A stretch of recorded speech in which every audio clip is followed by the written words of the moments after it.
Aquí empieza El Ciudadano TV, un espacio para la rendición de cuentas y participación ciudadana. El Ciudadano TV, la imagen de la revolución ciudadana. Bienvenidos. Resultados positivos. Como publicó El Ciudadano en su determinado momento, la economía creció en el 6.5%. La no petrolera. Exactamente. El 2008 fue un año de metas cumplidas. Un poco desagreguemos este aspecto, sobre todo en la inversión social, que es algo fundamental. Primero, Marco, muchas gracias por esta invitación. Qué reconfortante tener estos espacios, porque como la prensa tergiversa, miente, vuelve a mentir. Qué bueno poder informar, dar esta rendición de cuentas directamente al pueblo ecuatoriano y decir la verdad. Como tú bien indicabas, en el 2008, al nivel de indicadores económicos, que para nosotros no son los principales, paradójicamente, yo soy economista, pero para mí eso no es lo principal.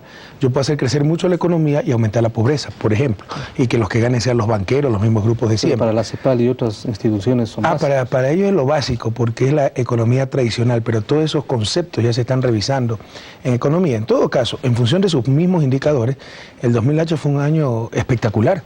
La economía total creció más del 5%, pero la economía no petrolera incluso nos decreció un poquito, porque las privadas dejaron de invertir por la renegociación de los contratos petroleros. Petroecuador ha aumentado muchísimo su producción.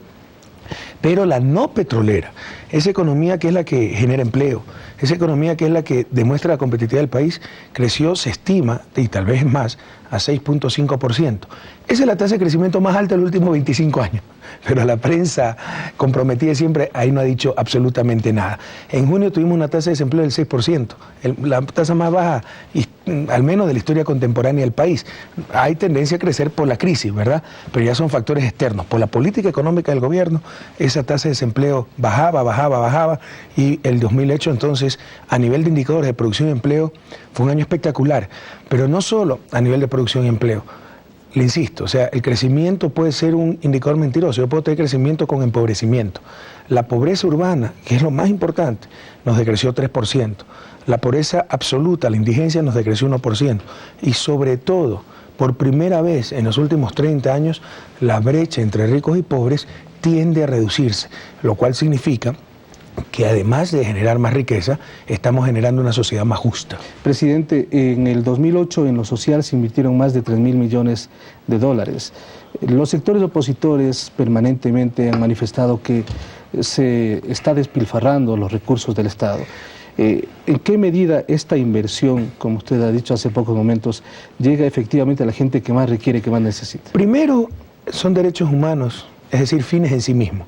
La educación, la salud, la vivienda, independientemente si generan retornos financieros o no, son fines en sí mismos, ¿verdad?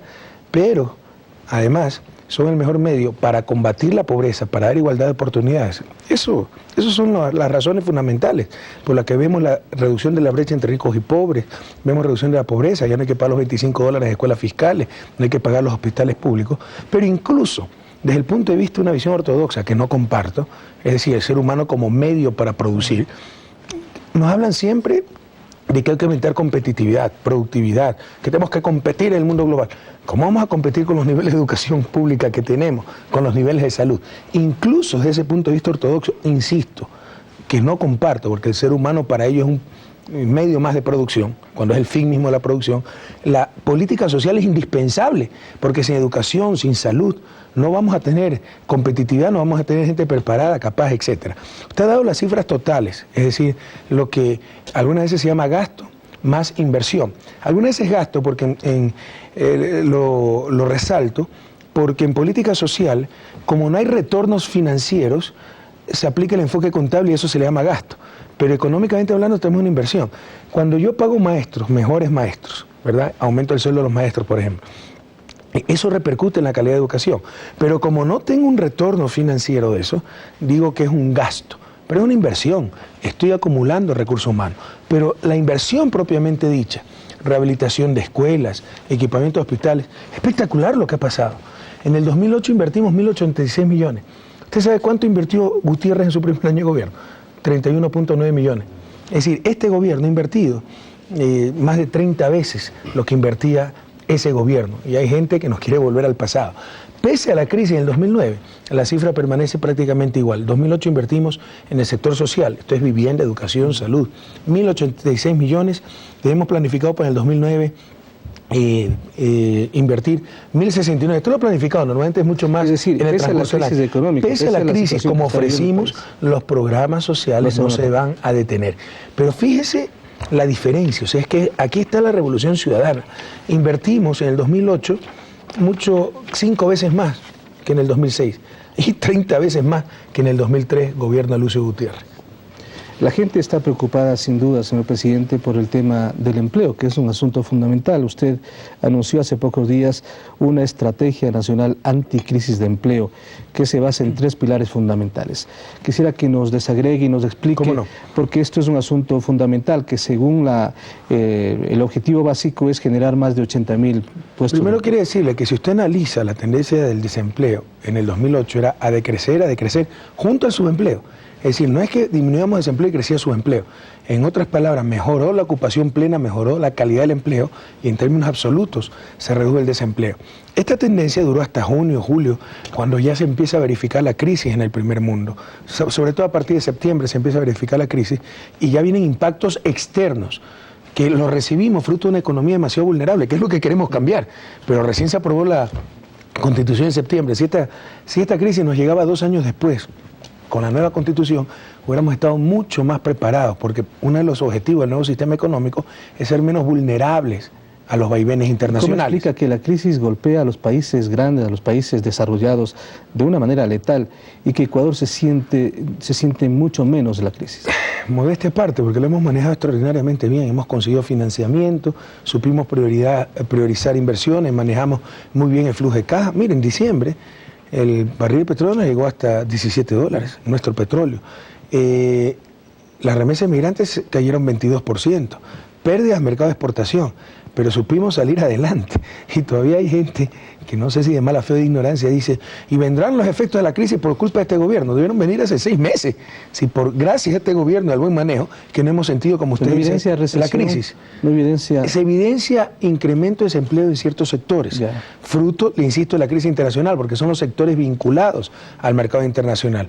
Me refiero a comercio de bienes importados, me refiero a flores, exportación de flores, camarones, etcétera. Entonces ahí hay pérdida de puestos de trabajo que se pueden compensar en otros lados, porque las medidas que hemos tomado, por ejemplo, para proteger el sector externo, es cierto que perjudica a ciertos canales de distribución de perfumes, pero a su vez recupera la artesanía nacional, confecciones, muebles, artículos de cuero, cerámica, etcétera. Y en esos sectores se va a generar empleo. Pero es mucho más rápido la pérdida de empleo que la generación de nuevos empleos. Hay un pequeño desfase. A esa gente que pierde su empleo por la crisis, no por la política económica del gobierno, factores externos, hemos diseñado una serie de planes para apoyarlos, que usted, como usted bien lo ha dicho, este plan en general se llama Estrategia Nacional de Empleo, y tiene 3 ejes: promoción de empleo, lo que se llama empleabilidad, mejorar las capacidades de los ciudadanos para ser empleados, y protección a las familias y a los que pierdan su empleo. En el primer eje hay muchas estrategias, programas puntuales del gobierno a nivel de turismo, pequeñas empresas, etcétera, para crear nuevos puestos de trabajo. Se piensa crear 80.000 nuevos puestos de trabajo con estos programas del gobierno, que entre otras cosas implica crédito a la banca pública. Tenemos 150 millones de dólares para estos sectores para promocionar el empleo. Pero aquí es clave otro punto. Cuidado, ciudadano, es que aquí se dice cualquier cosa. Aquí es clave continuar con la inversión pública. Es uno de los principales motores para generación de empleo en el país. Y hay gente que nos dice que en esta crisis hay que disminuir inversión pública. Eso es una barbaridad. Bueno, para este primer punto se ha creado el Instituto Nacional de Economía Popular y Solidaria, así como el Comité Interinstitucional para proteger el empleo ante la crisis. En el segundo punto, empleabilidad, aquí es básicamente capacitación. Capacitar a la gente. Los cambios tecnológicos cada vez más rápidos en el mundo hacen que muchos sectores, fuerza laboral, queden desfasados. Por ejemplo, por darle un ejemplo, el tipógrafo en una imprenta, el que ponía los tipos, ¿verdad? Bueno, hoy todo eso es automático. ese señor, si no se lo capacita, claro, si no se lo prepara, queda fuera del sistema laboral. Entonces estamos en un programa inmenso de capacitación, de certificación. ¿Es programa a nivel nacional? Sí, señor, de certificación, y todo esto estaba destruido, ¿verdad? Y de información para coordinar necesidades de empleo. Yo busco una persona con estas características y las personas que tienen esas características. Ya a través de estos sistemas, que son informatizados, hemos colocado más de 3.000 personas en puestos de trabajo y están registrados cerca de 14.000. Y lo tercero, el tema de la protección social, mejora de ingresos. A ver, aquí viene lo de los fondos de reserva, que es mensualizarlo. Ahora yo escucho todas las barbaridades del mundo, ¿verdad? Que se está destruyendo el ahorro de los trabajadores, pero qué barbaridad. Está desapareciendo. Está desapareciendo. Oiga, si en vez de darle un sueldo cada año, yo se lo doy mensualmente, usted decide pues si se lo gasta o ahorra, pero no estoy predicándolo en absoluto. Mejor, más aún, lo estoy beneficiando porque tiene la libertad de elegir. Esa libertad de elegir que tanto proclaman los que hoy critican todo esto, porque están en todo va a decir no al gobierno, ¿verdad? Presidente. Pero una medida muy buena, la mensualización de los fondos de reserva, el seguro de desempleo, con participación del Estado, para que usted, si tiene 2 años de aportes al IES, 3 meses desempleado, pueda tener hasta 2 canastas básicas, $1.024 de seguro de desempleo, tenga o no tenga su plata en la cuenta individual, porque el resto lo cubrirá el Estado, ¿verdad? Y están todas las prestaciones sociales, educación gratuita, hospitales, etcétera, para que una persona, si ha dejado de trabajar, así no tenga ingreso, tenga acceso a esos servicios públicos de base. Esta estrategia ya arrancó entonces. Sí, eso ya está funcionando. Antes de continuar con este tema, antes de seguir con otro tema más bien, vamos a presentar una breve intervención de una persona que estuvo tercerizado. Él trabaja en la Corpac, se llama Jairo Ávila. Él estuvo tercerizado durante muchos años. Ahora con el mandato constituyente ya pertenece a Corpac, quiere darle un breve testimonio y también hacerle una pregunta. Entonces vamos adelante con esta inquietud. Fui tercerizado por varios años. Muchas gracias, señor presidente, a los señores asambleístas y a las autoridades del Ministerio de Trabajo por tan importante logro como es el mandato 8. Hoy, ante la actitud de los políticos que señalan que el 1 de mayo se acaba la estabilidad laboral, ¿qué acciones está tomando usted, señor presidente, para mantener este derecho de los trabajadores ecuatorianos? Bueno, gracias, Jairo. Sí, en Corpac yo me acuerdo de época de campaña cuando tenía que viajar mucho, ¿no? Tomar aviones, etcétera. Ahí veía toda esa tercerización y les decía, tranquilo, con nosotros se va a acabar. Y era una esperanza de los compañeros, pero también escepticismo, porque tantas veces habían sido engañados por los políticos de turno. Y bueno, nosotros cumplimos la palabra y me da mucho gusto que ya tenga estabilidad Jairo, como tantos otros compañeros. Hay más de 200.000 tercerizados que obtuvieron estabilidad. Mire, es falso que el 1 de mayo se acaba la estabilidad. Eso es una interpretación estirada del mandato 8 por parte de empresarios de siempre, los de siempre, y ciertos periodistas y pseudoanalistas. La estabilidad sigue. Y si algún tercerizado, ex tercerizado, lo despiden el 1 de mayo, tendrán que pagarle todas las indemnizaciones de ley. Pero no es verdad. El 1 de mayo se acaba la estabilidad y se puede despedir a los tercerizados que fueron a formar parte de la planta de trabajadores. Eso no es cierto, eso es absolutamente falso. Si tienen esas amenazas, denúncienla al Ministerio de Trabajo. Vamos a hacer una pausa en este momento. Esto es El Ciudadano TV. Estamos en este primer programa con el presidente de la República. Regresamos enseguida.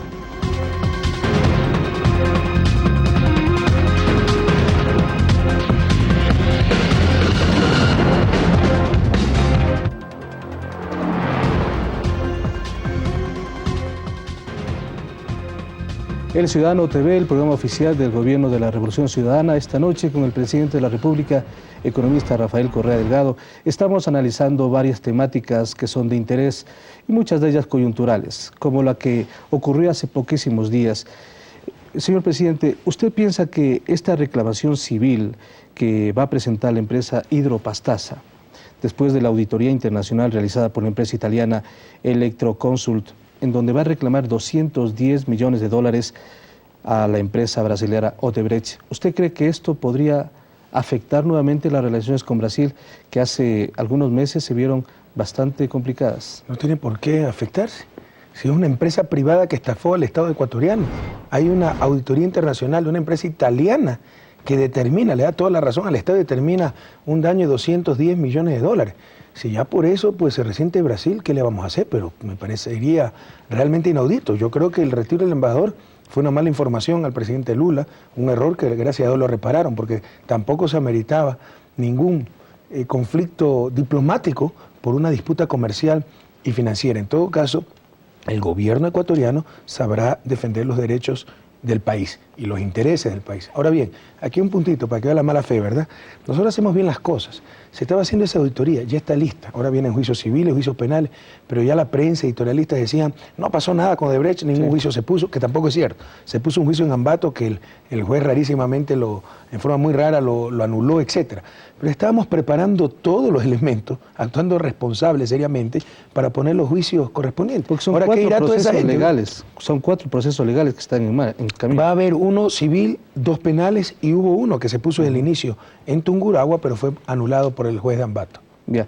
Ahora, Odebrecht, por supuesto, ha desestimado esta decisión de esta comisión porque ha dicho que está vinculada, porque si el gobierno ecuatoriano contrata a la auditora internacional, perdería validez.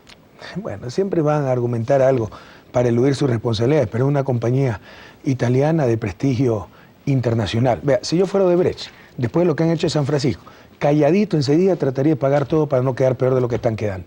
Porque si van a tratar de seguir estafando al Estado ecuatoriano, no pararé un día para anunciar a nivel mundial lo que esa compañía es, la falta de seriedad, la irresponsabilidad con que actúa, etc.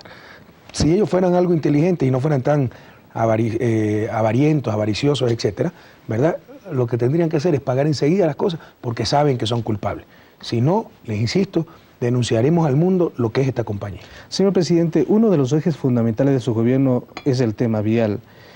Según la última publicación del Ciudadano, durante estos 2 años se ha invertido más de 2.000 millones de dólares en este tiempo. Hay 4 pilares fundamentales y 4 sectores claves. Quisiera un poco que desarrolle este concepto porque mucho se ha dicho que el tema vial está paralizado o no se ve, o dónde está la plata que tanto se ha invertido en este sector. Aquí está la plata, pero ¿quiénes lo dicen? Pues es un escritorio, gente que cree que Ecuador se reduce a Quito y Guayaquil, o a las entradas de sus barrios, y las entradas de sus barrios no las arregló el gobierno, que además no le corresponde arreglarlo, sino el municipio, no se está haciendo nada, y por eso siempre se dan de bruces contra el piso en las urnas, porque el Ecuador profundo sabe lo que está pasando a nivel vial. Mire, lo que se está haciendo a nivel vial es algo espectacular. Estamos haciendo vías de primer orden en hormigón rígido, por ejemplo, prácticamente todas las vías del Austro son en hormigón rígido, no para que duren 3 meses ni 3 años, que era un negociado también, sino para que duren 30, 40 años.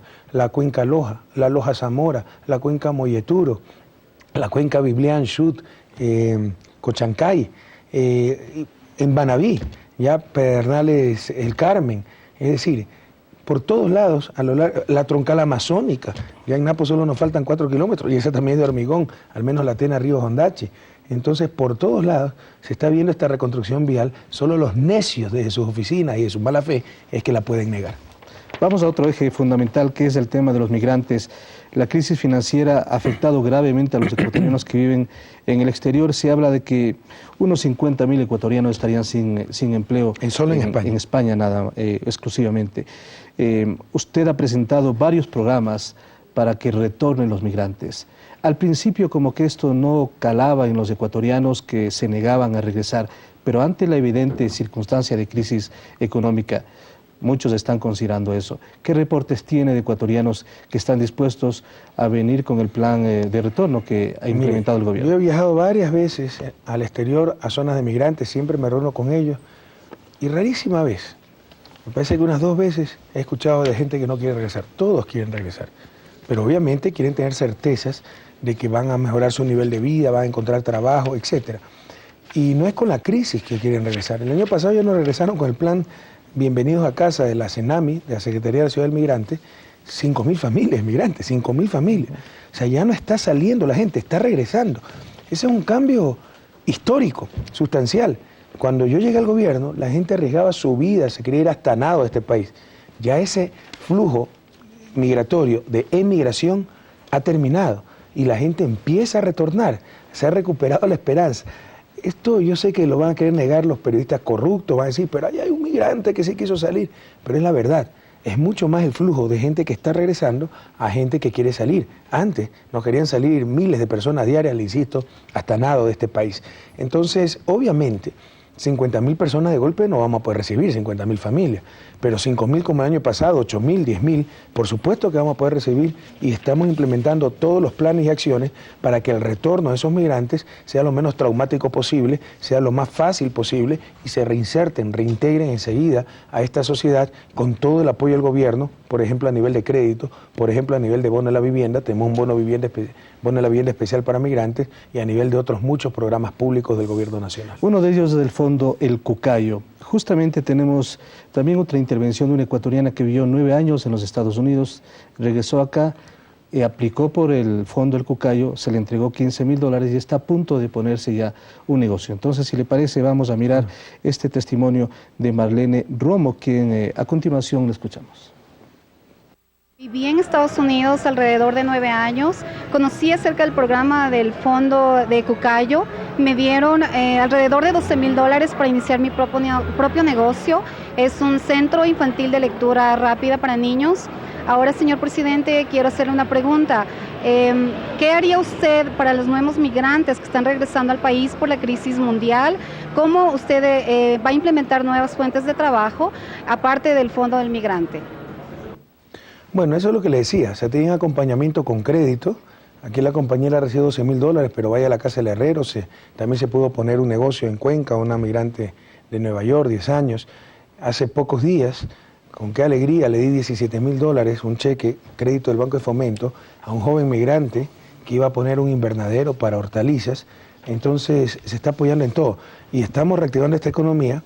Tenemos el plan de empleo, que es de impacto nacional, esperamos unos 80.000 nuevos puestos de trabajo para que puedan encontrar trabajo fácilmente los migrantes cuando regresen al país. Yo sería un irresponsable si le digo, tienen garantizado que siempre van a tener empleo, que van a ser más prósperos que nunca, pero se están dando todas las facilidades para que encuentren oportunidades y para que ese reinsertarse en su patria, en la sociedad ecuatoriana, sea mucho más fácil.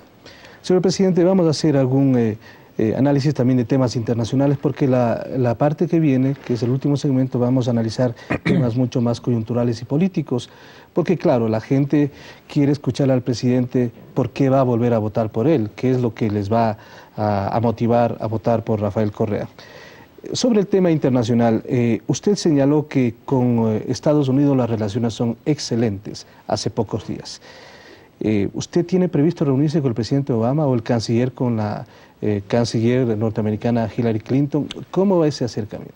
Bueno, las relaciones son muy buenas. Hace poco estuvo una misión ecuatoriana que fue atendida al más alto nivel. Normalmente en Trinidad y Tobago, desconozco, hasta ahora no se ha concretado ninguna bilateral con el presidente Obama y con ningún otro presidente. No es una conferencia multilateral que incluso probablemente, como estamos en plena campaña electoral, no sé si puede estar desde el inicio, tal vez vaya 2, 3 horas, 4 horas a dar mi conferencia, y porque todos los presidentes intervienen y regrese, es decir, vamos a ver cómo marchan las cosas, ¿verdad? Entonces no es que hay nada concreto, pero con ningún país, dicho sea de paso, no hemos establecido ninguna bilateral. Probablemente estas se realizarán a nivel de canciller, no sé cómo avancen las gestiones en Cancillería. Señor presidente, ¿usted advierte algún signo del presidente Uribe en el tema con Colombia? No, hace poco fue un signo importante, hace algunas semanas, una declaración importante, pero Colombia ha dado muchas declaraciones y de los dichos a los hechos hay un gran trecho, ¿verdad? Reconociendo que no había presencia, eso fue muy importante, reconociendo que no había presencia del Estado colombiano en Nariño, en Putumayo, en la frontera sur, mientras acá hay gente que trata de culpar a su propia patria de todos los males que ocurre por la guerra civil colombiana en Ecuador. La propia Colombia, el propio gobierno colombiano reconocía que no había presencia del Estado en los departamentos fronterizos con Ecuador, departamentos colombianos. Y dijo que iba a mandar miles de soldados, pero todavía no se efectiviza aquello. Y habría que ver en qué condiciones, ¿verdad? Porque, cuidado, pues siguen con esa estrategia de atacar norte-sur y nos envían todo el problema a nosotros. Ojalá que envíe esos miles de soldados que ha ofrecido para cuidar la frontera sur, y si quieren resolver su problema a golpes, a balas, a bombas, pero que hagan operaciones de sur a norte para no involucrar a Ecuador en estos problemas. Muchos editorialistas, algunos medios de comunicación dicen no entender su política internacional, porque en alguna medida ha descuidado a los amigos tradicionales de Ecuador, en sus momentos determinados los Estados Unidos y otros países de la zona, y se ha abierto con otros países que de pronto no le van a retornar beneficio al Ecuador, entre ellos obviamente Irán y otros países de esos. Vean, no es que no le entienden, no quieren entender. Primero, no es excluyente. No es que porque busquemos nuevos mercados, nuevos socios comerciales, estamos descuidando los mercados tradicionales, eso es falso. O sea, vea si, no sé por la crisis, obviamente, pero si disminuyeron las exportaciones, el intercambio con Estados Unidos y con la propia Colombia, dicho sea de paso, porque la ruptura de relaciones diplomáticas no afectó el comercio entre los dos países. Con las medidas que hemos tomado, con la devaluación del peso y con la crisis, obviamente se está afectando, pero es por eso, no por la política internacional y comercial del país. Pero solo un necio puede decir que la política internacional del país no ha dado frutos.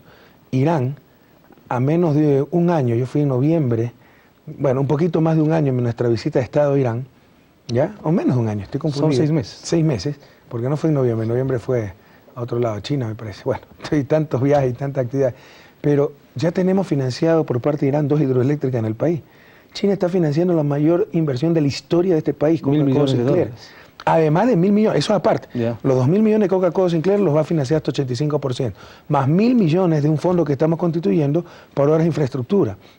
Rusia, que visitaré en el segundo semestre y con la cual tenemos un fluido contacto, también está muy interesada en financiamiento para equipo a las Fuerzas Armadas, para inversiones en refinería, etcétera. Canadá, con minería, es decir, como para esta gente, si no viene la inversión de Wall Street, del Fondo Monetario, Banco Mundial, de los pelucones, etcétera, no hay inversión. Y no está viniendo mucha inversión y mucho financiamiento, fruto directo de la política económica de este gobierno. Eso es lo que nos ha ayudado a enfrentar tan exitosamente la crisis. A propósito de este mismo tema... Política internacional, pero no política económica. Ya, pues de la política internacional, Ecuador se mantiene en su posición arancelaria frente a la CAN.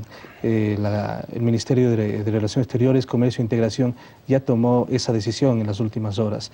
¿Esto va a afectar la relación con la CAN?